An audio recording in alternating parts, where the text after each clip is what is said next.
Malayali super star Mohan Lal ప్రధాన పాత్రలో నటించిన మూవీ ఎల్2 ఎంపురాన్ 2019లో వచ్చిన బ్లాక్ బస్టర్ మూవీ లూసిఫర్ కు సీక్వెల్ గా ఈ చిత్రాన్ని తెరకెక్కించారు.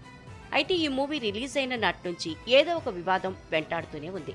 మూవీలోని కొన్ని సన్నివేశాలపై ప్రేక్షకుల అభ్యంతరం నేపథ్యంలో తొలుత సినిమాలోని 17 సీన్స్ కు కట్స్ పడ్డాయి. మరోవైపు గుజరాత్ అల్లర్లను ఉద్దేశించేలా కొన్ని సీన్స్ ఉన్నాయని ఈ మూవీని బ్యాన్ చేయాలంటూ ఆందోళనలు వెల్లువెత్తడంతో తాజాగా మరో 24 కోతలు పడ్డాయి.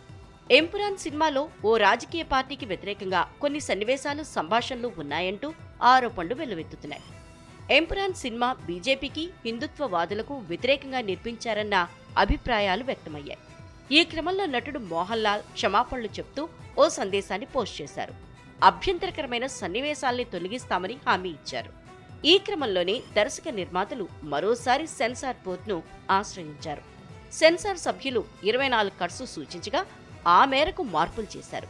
కొన్ని పాత్రల పేర్లు మార్చడంతో పాటు మరికొన్ని చోట్ల సంభాషణలు మ్యూట్ చేశారు.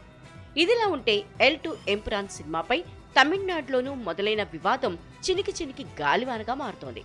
సినిమాలో ముళ్లపెరియాన్ డ్యాంపై చిత్రీకరించిన సన్నివేశాల్ని తొలగించాలని రైతు సంఘాలు డిమాండ్ చేస్తున్నాయి. ఈ డ్యాంపై ఆధారపడి జీవనం సాగిస్తున్న మధురై, తేని, శివంగై జిల్లాల రైతులు కేరళ, తమిళనాడు సరిహద్దుల్లో ధర్నాకు సిద్ధమవుతున్నారు. ఆ సీన్లు తొలగించకపోతే థియేటర్లు ముట్టడిస్తామని, మోహన్ లాల్ ఆస్తులు ధ్వంసం చేస్తామని వార్నింగ్ ఇస్తున్నారు. నిర్మాతల కంపెనీలపైన దాడులు చేస్తామని రైతులు తెగేసి చెప్తున్నారు.